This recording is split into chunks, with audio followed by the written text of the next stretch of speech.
Hi guys, welcome to the Cambridge Creatives Q&A with Rachel Flowerday. I'm Hannah, the co-president of Cambridge Creatives. And I'm Sasha, the project officer. Thank you for supporting Cambridge Creatives. We are a student-run creative collective, and we are curating a series of talks with world-renowned professionals in film, TV and theatre. So please follow our Facebook page to find out more about future events and opportunities. Just a couple of housekeeping rules before we begin. If you have any questions for our guest speaker, please type them into the Q&A function, not the chat, and we will read them out for you. And bear with us if there are any technical difficulties, any problems hearing or seeing us, and let us know in the chat. Enjoy the Q&A. So just a little introduction for our guest today. Rachel is a renowned screenwriter for television. She was the co-creator and writer behind the hit series of Father Brown, one of the most successful shows the BBC has ever syndicated. She also co-developed and co-wrote the BBC's critically acclaimed adaptation of Wilkie Collins's The Moonstone, and most recently she co-adapted Enid Blyton's Malory Towers with fellow Cambridge alumna Sasha Hails. We're really honoured to have this trailblazing writer and Cambridge alumna speak.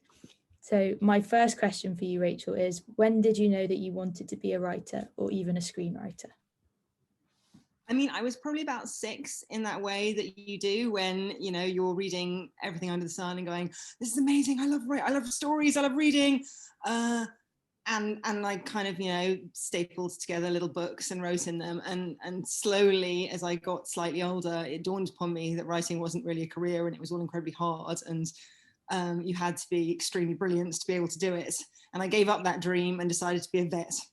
And it was only really being at Cambridge.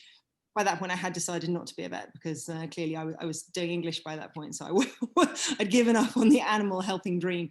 But yeah, it was being at Cambridge and doing theatre and kind of going, I know I want to work in stories. I don't know how to work in stories. I want a job in fiction, but there don't seem to be such things. That was the point when I kind of seriously started investigating how I could work in peddling stories. I was going to say, how did you write in theatre or film at Cambridge, and how did your time at Cambridge prepare you to be a screenwriter?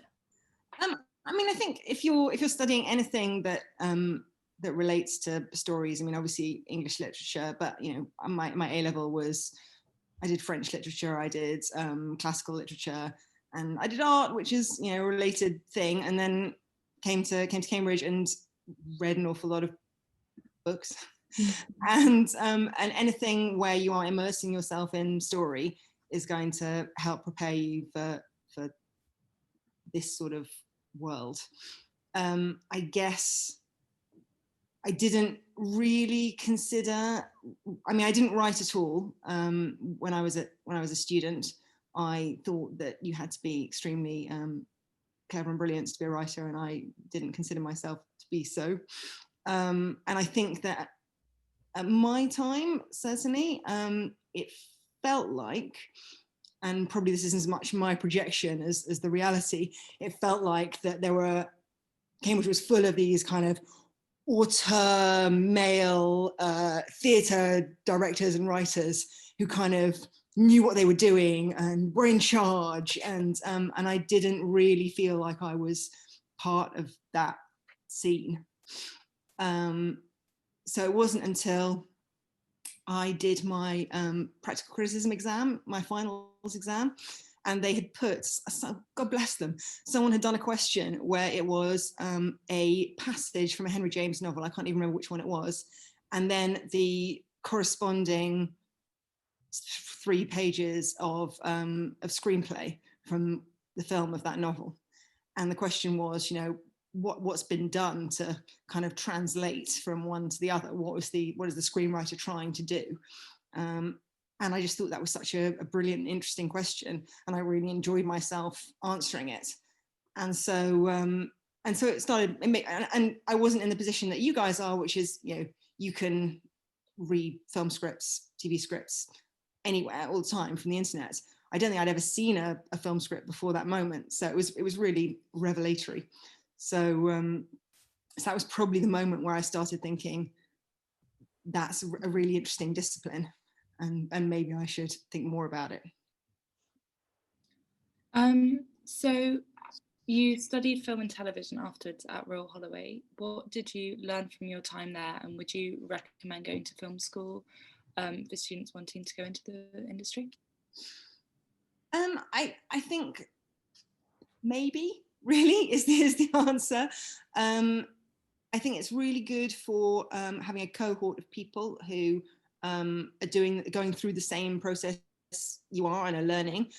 You have that at Cambridge anyway, so to some extent you can kind of create your own cohort, and it's really useful for deadlines.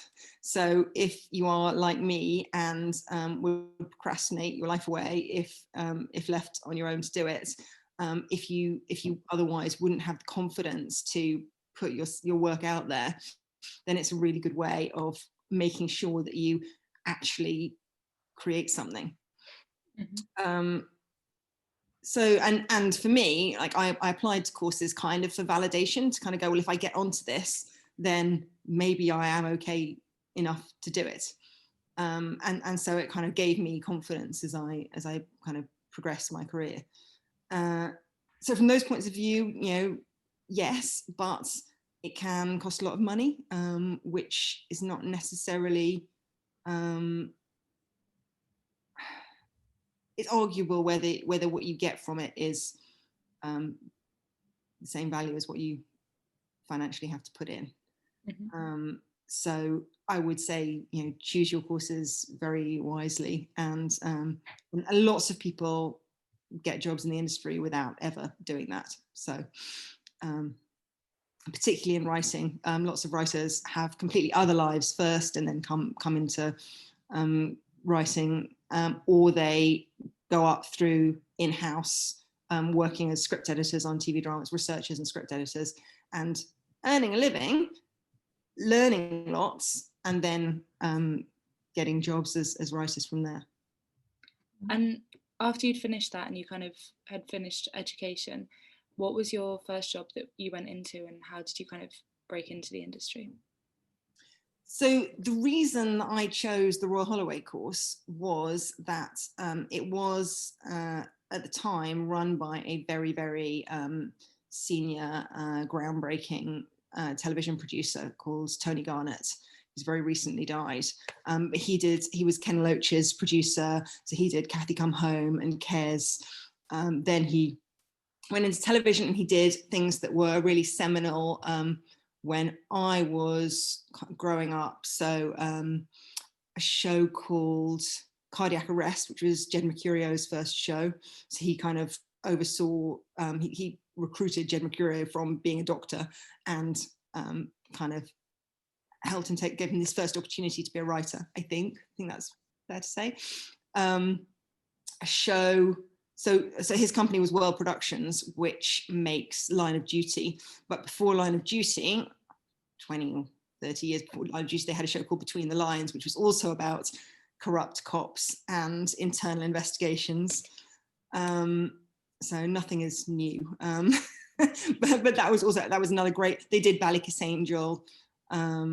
I don't know whether any of this stuff means anything to you, but they did amazing shows. This Life, which is recently retransmitted, I don't know whether you saw that, but Daniela Nardini and Andrew Lincoln's first big show. Sorry. Anyway, I know I was going somewhere with this. I was going somewhere. Okay.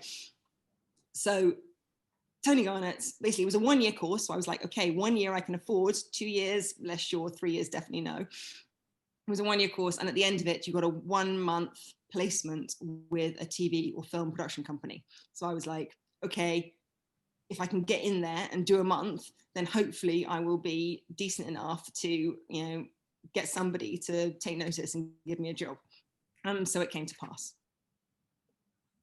So do you have any tips for students or aspiring writers on how to follow in your footsteps, whether that's trying to get work experience or placements or an agent or something like that? I mean, I think it's really hard. So there is no obvious path. It's not like being a doctor where you can do the training and then you can get the qualification and someone will hopefully employ you. There is no definite process. Obviously, the more you write, the better you get. I think that the most useful yet depressing thing to know is that your first script, it will almost certainly not get made. I certainly didn't want to hear that when I was starting out. I didn't want to spend, months of my life writing something that would never see the light of day. But that's how it goes. And everything, it's all a learning process, basically. So nothing is wasted. And quite often an idea that you had 10 years ago will somehow find its way into something that does get made. You just have to be incredibly patient. I think there are lots of different ways in, and I would be reluctant to say that any of them are the right one. But if you can write a lot, if you can get those, now particularly obviously with COVID, it's really hard, but post-COVID, hopefully theatres will be back up and running, and theatre is a really good way to get your stuff on cheaply and then get an audience, hopefully, win some awards or get someone to notice you, and then move on from there. I did the Soho Theatre Young Writers course, which was hugely valuable. Again, it was a confidence thing. I just needed someone to validate me and say that I actually could write. Hopefully other people have a bit more confidence than I do and don't need that. But having done that was a kind of tick box that allowed an agent to go, okay, well, she's serious. She's not just kind of writing in her bedroom, even though I was just writing in my bedroom. I guess moving on to the writing process, seeing as you read English, do you have like a favorite novel or a play that you would really love to adapt, apart from the ones that you've already adapted?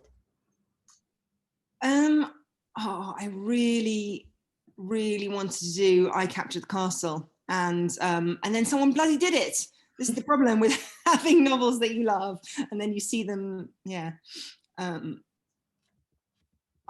There's a book called Brat Farrar that I really love, by a writer called Josephine Tay, which is a rather brilliant mystery story that I would love to adapt, but I think the rights aren't available, basically.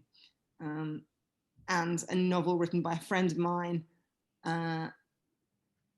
called, hang on, am I going to be able to remember it in the heat of the moment? Bareback, which is about werewolves. And I really wanted to adapt that, but some bloody film producer in America bought it, and they have sat on the rights for, I don't know, like 15 years or something incredibly depressing. And, she got very well paid for the option, but I think it is not ever gonna, well, who knows, actually, I shouldn't say that, but it's not ever gonna be done by me, is the answer. Yeah, that's a shame. And you've collaborated with writer Sasha Hails on multiple occasions as well, on Malory Towers, The Moonstone, and 2 original series currently in development. Do you prefer co-writing and co-developing, and do you find that there's like a different process in doing that than writing by yourself? I find it a lot more fun, because the process of writing when it's just you is a lot of kind of banging your head against the keyboard and talking yourself into a corner and despairing. Whereas what's wonderful about having someone else is that you basically just spend half your life on Skype with Dropbox paper open, and you go, oh, well, what about this? And they go, well, not that, but what about this? And you go, yeah, that and this. So it's like one of those theatre games, where it's always like yes and it always feels like you're building and moving forward and progressing. And even if you kind of have to go off to unload the dishwasher or pick up your kids from school, they're picking up the baton, doing something in the background, so you come back and suddenly the document or the script has moved on, and it's joyful and exciting. And when you're in a meeting, it's not just you kind of on the spot. You kind of dry up and get to the end of a sentence, and then the other person just leaps in and has something brilliant to say. And you're like, oh God, that's amazing. So I do really, really enjoy it.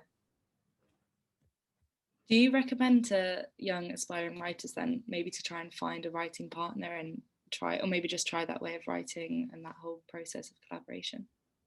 I mean, I think that in any creative process is collaborative. I mean, even if you are just even if you're writing on your own for film or television or theatre, ultimately it is an act of collaboration because you are having to hand it over to other people. So you will always collaborate, even if it's not directly, I mean, with your producer or whatever, even if it's not directly with another writer. I would say, to be slightly contradictory from what I've just said, I would not recommend people start out as a writing pair. I would recommend that you go out there and write your own scripts and find your own voice and work out your own way of telling stories. And when you've proved yourself, that's the time to maybe, if it works out, if you meet someone who you feel really kind of in tune with, then work with them.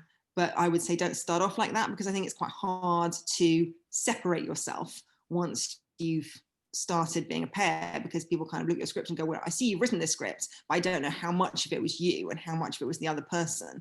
And what they want to be able to see is they can trust your voice and your storytelling ability. So I would do that first. Speaking about having confidence in your ability for writing, you've also worked on sort of writers' teams and in writers' rooms for EastEnders and Casualty. How do these writing teams work, and can it be challenging to sort of have your ideas heard? I mean, I found it really scary. God, I'm making myself sound like I'm this incredibly kind of frightened person. But you know, like when I was on EastEnders, there were, you know, you'd go into a story conference, which was a 3-day event, locked in a hotel somewhere in darkest Hertfordshire, and you know, there'd be a room of 30 mostly middle-aged guys. And then there was me kind of trying to be heard, and you go around the room pitching stories, and if the attention of the room is lost, then you know, you feel it, you can feel it go, and if your story is dying on its arse, you can feel that too, and then obviously there's the reaction afterwards. You tell your story and you're kind of and that's the end, and they go, right, okay, next person, and you know that it's gone. So it's hard, but also joyful, and you know, you're there in the heart of it, in the process, and seeing magic happen, and it's a wonderful place to be on those big shows where you know that you know, when I was writing for it, 8 million people would watch what you were writing, and you could have a huge impact and influence. And you know, I was there when we did a really powerful story about grooming and child abuse, and it felt like we were doing something that really mattered, and getting a story into people's living rooms that that made a difference. So and you know, you get letters back that confirm that, and it feels really, really exciting and positive and joyful. So I don't know whether I've answered your question at all, but that's really interesting, especially about the influence that you have as a writer, and especially now that you're sort of a creator and developer of shows as well as a writer. Do you feel like you have a responsibility in the stories that you choose to sort of shine a spotlight on, in terms of sort of representation? And yeah, definitely. I mean, I can't say you always know if you're getting it right. I'm sure we haven't always got it right, but yeah, you always have a responsibility to try. It's really tricky, and yeah, I think it's something that we're all struggling with every day, in the shows that we work on and the stories we tell, and trying to be inclusive, but also trying not to kind of project or steal, or, you know, I mean, it's a really, really complex area. Yeah, so we just have to be thinking about it all the time. Now on to like some specific projects that you've worked on. How did you become involved with adapting G.K. Chesterton's Father Brown? Was that something which you were kind of approached to do, or? Yeah, sort of. That's one of those weird telly stories that kind of reveals how depressing it can be being a writer, but that there is light at the end of the tunnel. So for that, I'd done this, again, another course.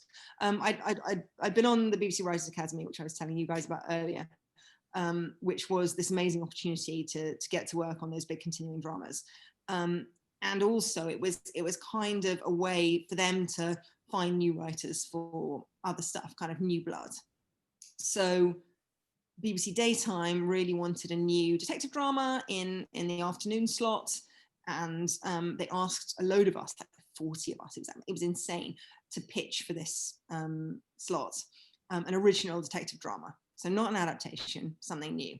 And we all did it, and we went off and wrote these documents for free.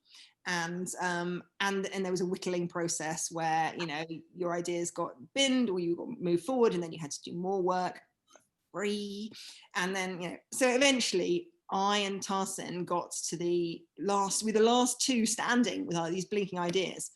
And they went to the channel controller, and the channel controller was like, I love them so much. I'm not going to make either of them. They're brilliant, but I know we asked you to come up with an original detective story, but we're a bit worried no one will watch them. We think it needs to be a brand. And so we were like, what are we going to do? I mean, you can't, there's no answer to that. But fortunately, our producer had been listening to a radio show by Anne Widdecombe about her favourite writer, G.K. Chesterton, obviously a Catholic writer, the night before, and he was like, guys, how about you do Father Brown? And I think they put us together. I'd met Tarsin before, we'd never worked together, we didn't really know one another, and I think it was about, they knew that we could both write, but they didn't know whether either of us could kind of create a show. So they were like, yeah, I tell you what, we'll put them together, and then, you know, one of them will be able to do it. And you know, we were very lucky that we got on, and we kind of, our working processes meshed quite well. We complemented each other, and yeah, we kind of had to look at what we wanted to take from those stories, and then create a world, a telly world that would work for that, because you know, the story is very peripatetic. He pops up in all sorts of random places. There isn't a gang of characters in the stories, basically. So for TV, or for, you know, TV of a certain budget, you need it to be a recurring location. You need a recurring set of characters, and you know, we kind of built that and set that up, and astonishingly, it's still running 10 years later.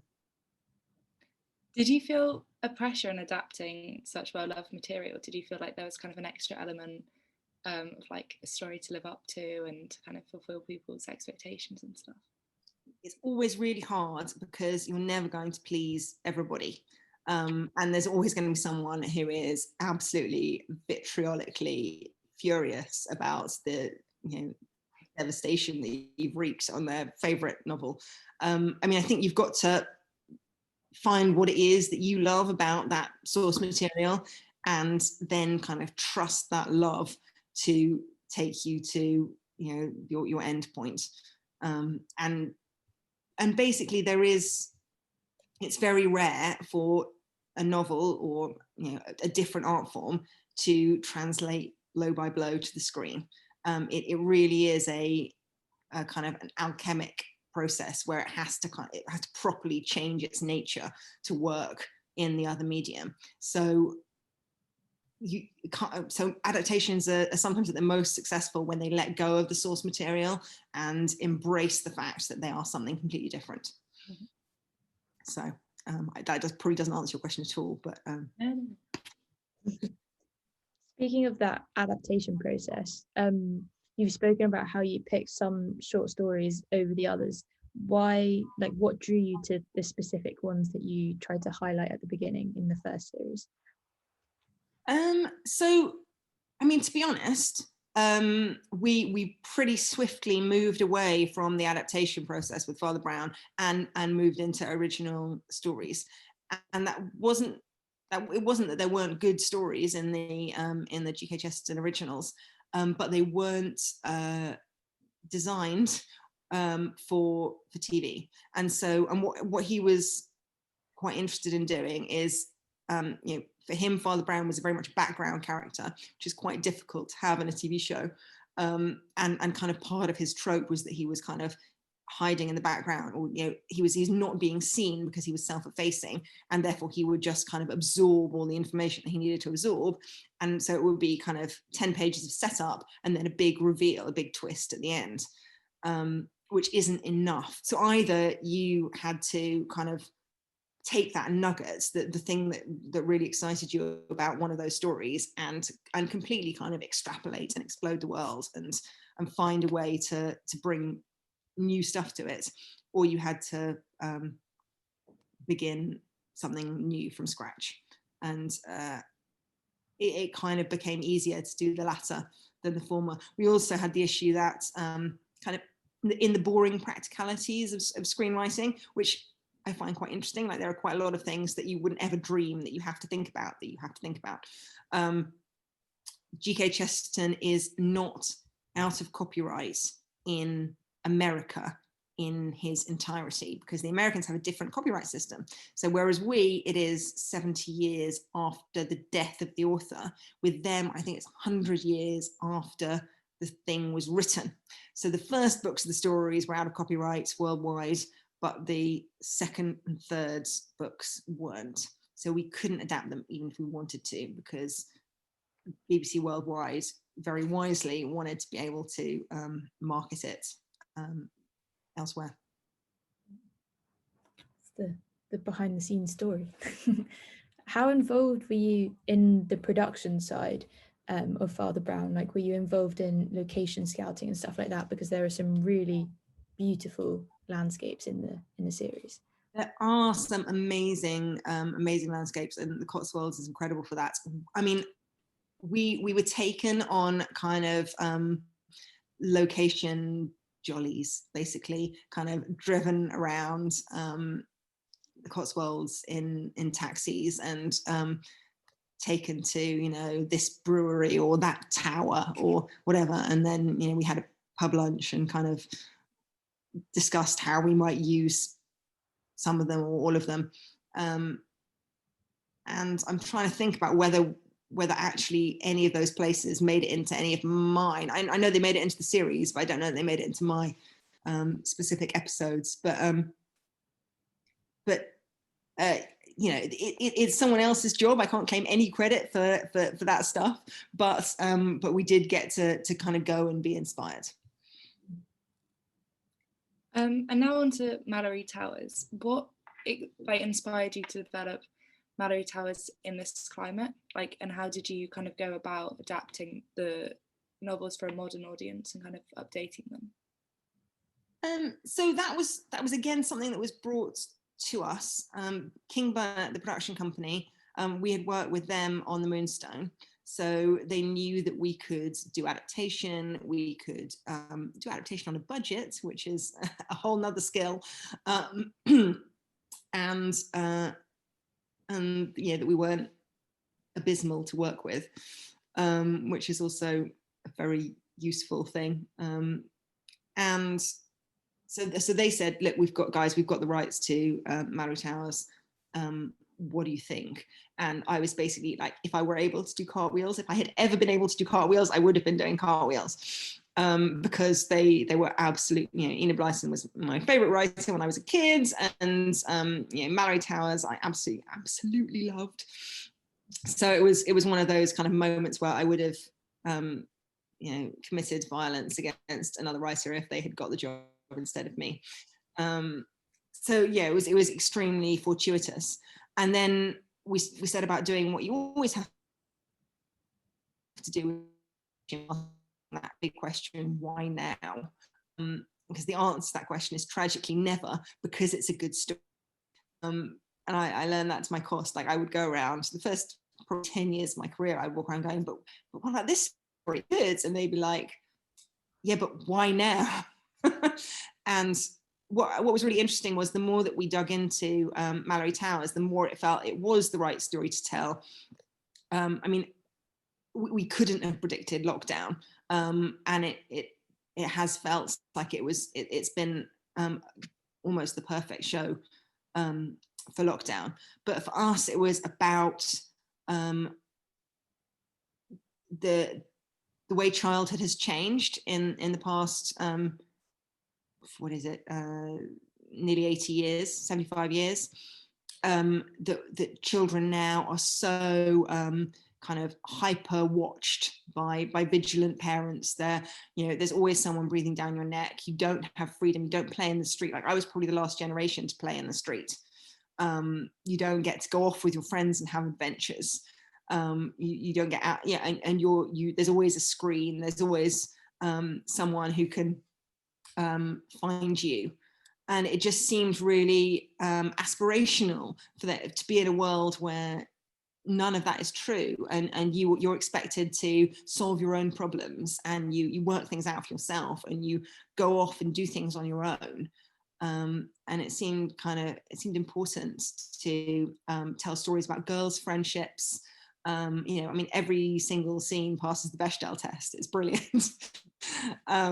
So it was a real joy kind of looking at it from that perspective and thinking about, and a lot of it is there in the text, and then a lot of it is stuff that we have kind of extrapolated from things that we felt were hints or nuggets in the books about the backgrounds of these girls. I mean, it was published immediately post-war, and there aren't any specific references to the war, but it felt like there was quite a lot of stuff in there that kind of hinted at a world beyond the walls of the books, the school. So we thought all of that was really interesting. And I guess about like finding those little nuggets and stuff, what did you choose to kind of treasure from the original novels, and was there anything that you decided very consciously to change or to update for like a more modern, diverse audience? I mean, I think reading them again as an adult, sometimes the girls felt very cruel. It felt like some of the way they treated Gwen verged on bullying, and there's a lot of kind of lack of tolerance towards showing emotions. Gwen's basically mocked for crying when she leaves her mother, and fairly, because she's putting it on, right? So it's not coming from the heart. She's crying for a show, but it felt that there was kind of an undercurrent of possible cruelty that we didn't want to, just because attitudes have changed, and I think that children today are much more kind of emotionally aware than perhaps they were in the era that it was written, or even in the era when I was reading it. So we wanted to kind of dig into Gwen and find her vulnerabilities and see why she is the way she is. So, and I think we've achieved that, and particularly the actress has achieved it. You watch it and she's awful and you hate her, but your heart breaks for her as well, because you know that she's been made this way by her awful parents. So that, again, I probably haven't answered your question at all. No. Speaking of sort of like updating the books for a modern audience, as co-creator of the series, were you involved in the casting decisions, because it's a very sort of diverse and modern reflection of the Britain that we know? Yeah, I mean, we absolutely knew from the top that we wanted it to be diverse. We weren't choosing the actors ourselves. That was something that the production company and the casting director worked on together. But basically we knew that we wanted the cast to reflect the kids of today, but also that it seems pretty clear that historic Britain wasn't as white as that kind of rose-tinted nationalistic jingoistic version would have you believe.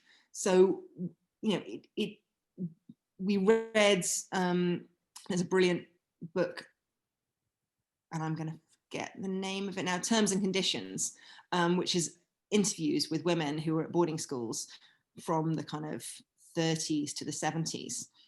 And it was pretty clear that there was diversity within those schools. Maybe not as much as we have in the show, but there was diversity. It was not a solely white upper class English experience. So we wanted to reflect that too. Were you involved in the costumes as well, or is that a different side? Oh, I love the costumes. They're so good. They are brilliant.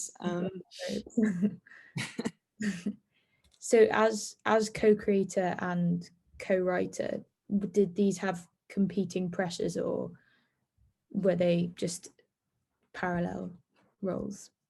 I mean, it's kind of the same thing. Basically, what Sasha and I did was we sat down and we wrote the pitch document, the kind of 3-page document that says this is what we think the show is, this is why now, this is who the characters are, and what we think the story is going to be. And then when we got the green light, we went away and extrapolated that into 13 episodes. And you know, I don't know whether you've seen the show or whether you've read the books, but we based the first series on the first book in the hope that there would be other series for the other books. But the first book did not give us 13 episodes of story. I think maybe kind of 7 of them were wholly based on the book.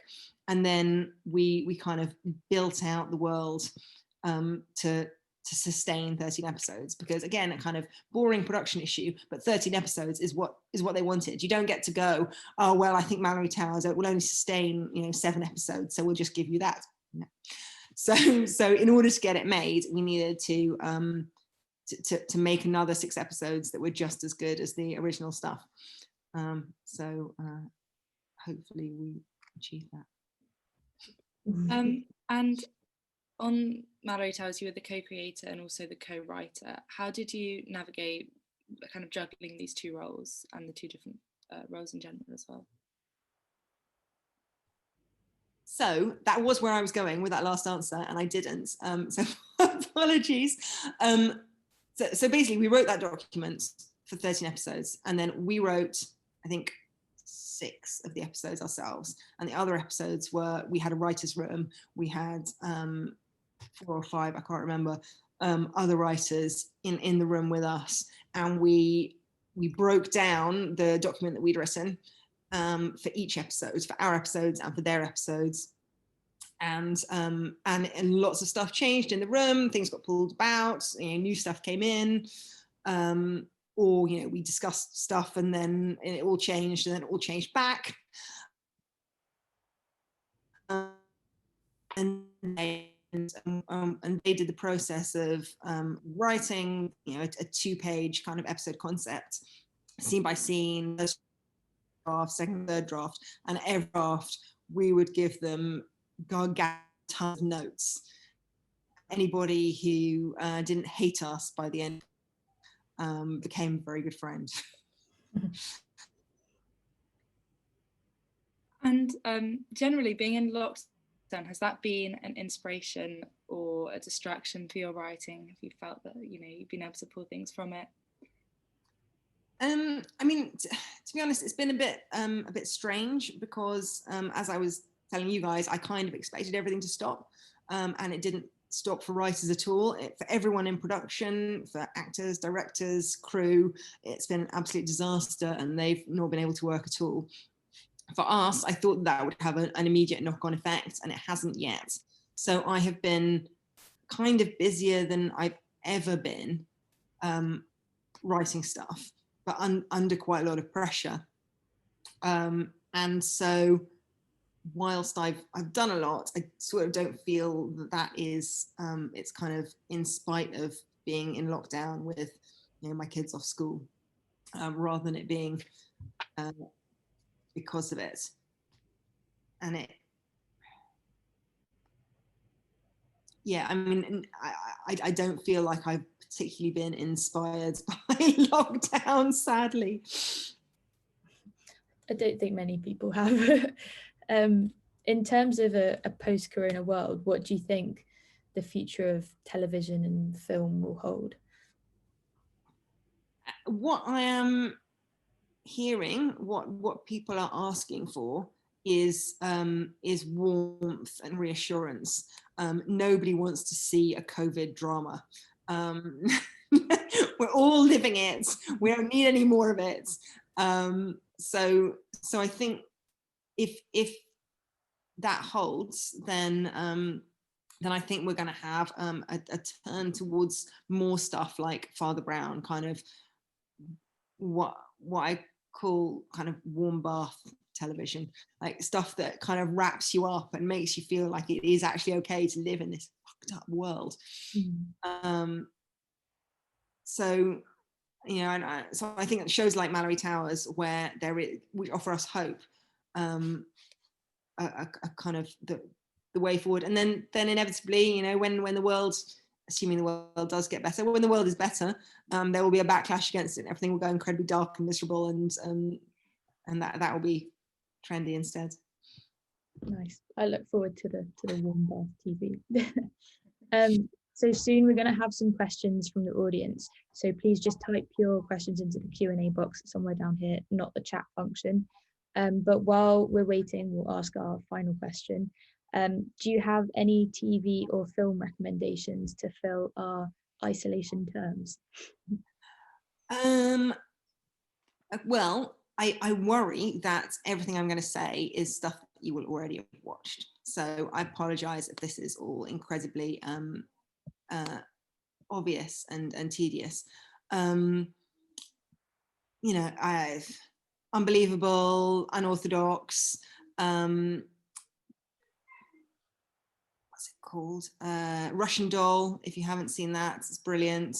I absolutely love, one of my favorite shows ever is a show called The Americans, which they kind of messed up the transmission in the UK. It went out, started out on ITV, and then it moved to ITV4 or something, but it is absolutely brilliant. It's like The Sopranos in the sense that it's about something universal and domestic. It's about a marriage, but it is made incredibly high stakes because they are Russian spies living in America undercover, and it is just brilliant. So I would 100% recommend that.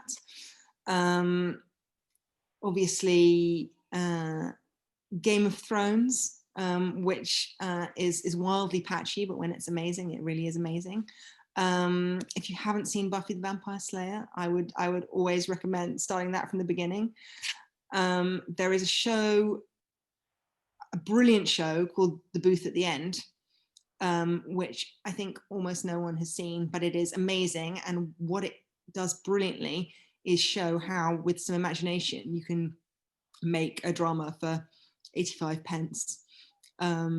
It's absolute genius. And In Treatment is another drama. I don't know if it's kind of before your time, but Gabriel Byrne in a room talking to people. Amazing. Carnival, if you haven't seen that, that's depressingly, probably some of you weren't even born when that was made, but it's brilliant. And The Forsyte Saga, which was, I think, an ITV costume drama from the early 2000s and is amazing. There we are. Thank you. I feel like I should have been writing them all down, but I'll watch this back. So now on to the Q&A. Somebody has asked, in regards to specific scripts, Do you prioritise shaping your script to the current market demands or showcasing your individual voice?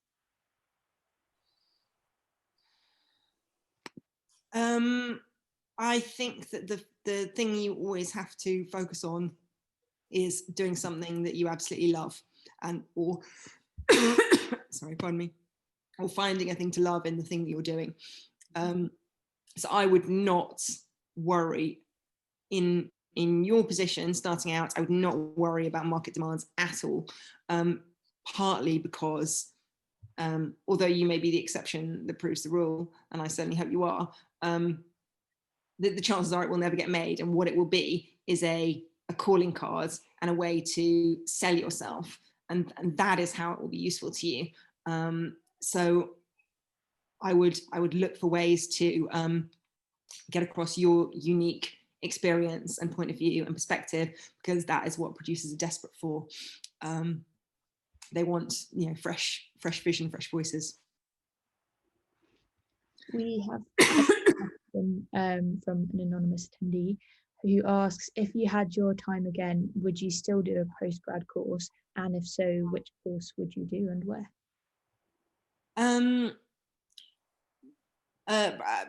Probably yes. I didn't get into the NFTS, but I would have liked to have gone there had they accepted me. So I would probably try that. But I think there are a lot more courses now than there were then. And to be honest, I don't know enough about them. So I'm sure there is stuff out there that's worth doing. I'm sorry, I'm coughing.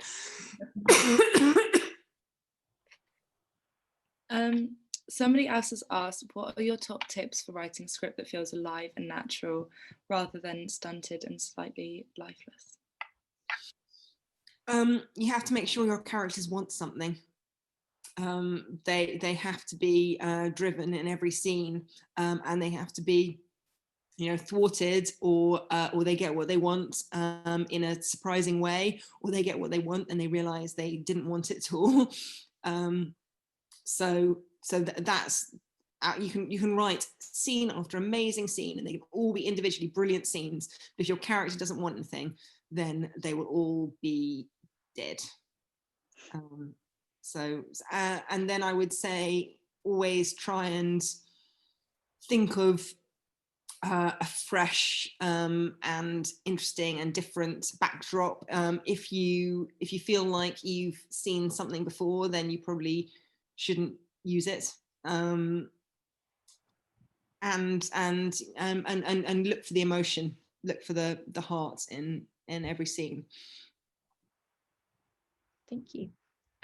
When selecting writers for a writing room or your writing room, what qualities do you think are looked for?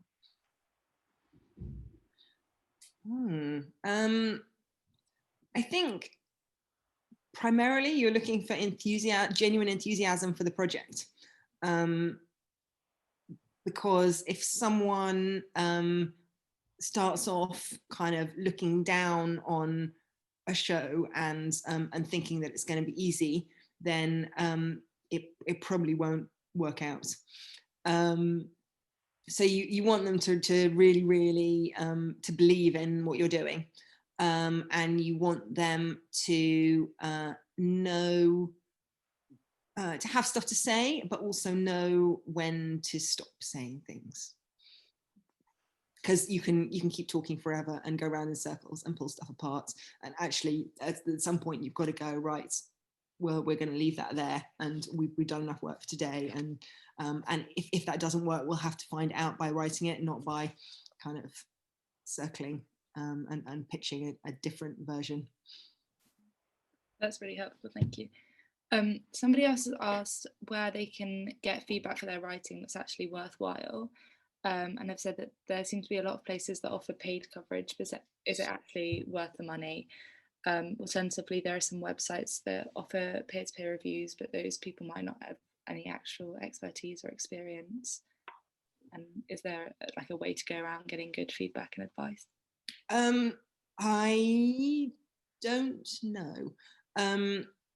I know the people behind Script Angel, which is a kind of script development editorial service. So they are genuine, working industry professionals rather than being kind of people who've just set themselves up to take a load of money off people.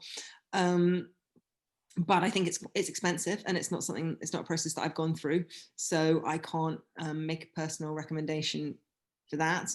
I would say that that you probably don't need a professional. What you do need is someone who is your friend enough to be honest, who likes the sort of thing that you are writing, as in the genre, who's kind of invested in that genre already, and who is prepared to read it and go, just write on the margin, I didn't understand this, or I was a bit bored here, or I kind of stopped listening at this page, because those are the things, the solutions are probably things that are going to come from you, but you need to know when your audience, it has kind of lost the will to keep going, which happens sooner than you might think in quite a lot of scripts. Someone else has asked that it sounds like there's a lot of luck in the profession and in getting to the next stage. What advice can you give to maximize your luck, or in moving forwards? I mean, the obvious stuff is read a lot and write a lot, and try and get stuff put on post-COVID in theatres, so that you can see actors, or have table reads, or if you have mates who are actors, get them to read your stuff, because that is an incredibly valuable thing, kind of seeing where people trip up, and also if you've got an audience, seeing where the audience stops. I like when I did my little play at Soho Theatre, they did a table read of it, and the bloody audience laughed at the wrong bit, and I was like, it was a real lesson in what I'd messed up. So that's really useful. I've forgotten what the question was again. Sorry. Something about maximizing your luck. Maximizing your luck. Okay. So I would say the other thing I would say is it is really great if you can to get a job in-house in television. So that was obviously what I did. I worked my way up from a kind of development minion at World Productions, and I just got access to reading lots of scripts, sitting in writers' rooms while writers were talking, and I was kind of taking notes, or it was very egalitarian there, so I would say stuff and they would not completely dismiss me out of hand. So that was incredibly valuable. So and obviously then what you're doing is you're making contacts for down the line. So the girl who was at the next desk from me at World Productions, I then went on to work with her at Casualty. I worked with her on Marcella. I've developed shows with her, so and she's become a really good mate. So those people who you make friends with and you feel like you have a kind of a shared aesthetic with, become hugely beneficial down the line, mutually beneficial down the line. Thank you very much. Someone has said that they're a little bit confused on the difference between a script and a screenplay, and they said that they feel that having to consider scenes from a camera angle or shot perspective, it feels like it's delaying their writing process. So could you kind of clear up the difference between a script and a screenplay, or how to get around that? So I would say never put in, whatever those wanky shot description things are. We don't use them in television. They're a director's thing. So a director writing a film script, because there are a lot more in film, a lot more auteur director writers, they might do that, but like in television, you would never see that. I would say, go on the BBC Writers' Room website and download some scripts of whatever stuff you like watching, and you'll really swiftly see that it's really rare. Like in television, certainly directors would get really pissed off if we kept telling them how to do their job. our job is to put the emotion on the page, and their job is to think about, I mean, sometimes you go, you know, we're close on such and such a face, or yeah, if it's important to the telling of the story that we don't see the person who's talking, or we, you know, whatever, but it's minimal. Thank you. Someone else has asked, is there an age when it's too old to get into the industry? No. That's my answer. Somebody else has said, are there any screenwriters or indeed scripts that you think are worth a read? They'd love to hear your recommendations. I would say it is really worth reading Sarah Phelps' scripts. I'm sure there's some stuff, she's done a lot of BBC stuff, so I'm sure there'll be stuff on the Writers' Room website of hers, and she's brilliant. And Jed Mercurio, obviously. I mean, you know, like find the stuff that you like watching, and find scripts for that, basically. Thank you. You've written screenplays for like a wide range of genres, like soaps, children's book adaptations, detective stories, and stuff like that. What's your favorite genre to write for, and why? I'm really enjoying what I'm doing right now. I'm really enjoying doing Malory Towers. I think that there is something really joyful in stories about emotional stories about girls, and I find it quite affecting that my kids are able to watch that, and nothing else that I've written have my kids been able to sit down in front of. So it's there's a joy in that as well. And you talked there about your kids watching it and about like family viewing and stuff. What was behind the decision for Malory Towers to air on CBBC rather than the BBC, even though it's kind of a show that adults can enjoy as well? It's entirely about who is prepared to commission it. I mean, it's the same with Father Brown. It was commissioned by BBC Daytime, so there was no room for it to move into a primetime slot. So, you know, CBBC were the people who had the faith in Malory Towers and were prepared to put their money where their mouth was. I think that the you know, BBC One or BBC Two probably felt that, not that I think it was necessarily even ever pitched to them, but they probably felt that it was too much of a kids show, and they didn't see the potential for an adult audience, and partly because of lockdown, but partly because of the reach of those novels. It has obviously achieved a much wider age range of audience than perhaps might have been anticipated. But yeah, it's all down to the money, basically. And lastly, do you have any projects in the pipeline that you can tell us about, or a second series of Malory Towers? Don't worry if you can't say anything. I can't tell you about anything. I'm really sorry. That's so fine. I think that's all we have time for, but thank you so much, Rachel, for your wonderful answers and for giving us your time. And thank you to everyone who joined the call and asked amazing questions. Thank you very much, guys. It's been a pleasure, and good luck with everything in the future. I'm sure you will all go on to very exciting things and do me out of a job. Thank you. Thank you. Please remember to like our Facebook page for more updates and opportunities. And we have also just announced our screenwriting competition for this term. And applications are open if you want to write a review for our website as well. And our next Q&A is on Wednesday, the 4th of November at 7 p.m. with Nicola Shindler, producer of Happy Valley and Years and Years. So remember to sign up for the event on Facebook for that too. Thank you very much.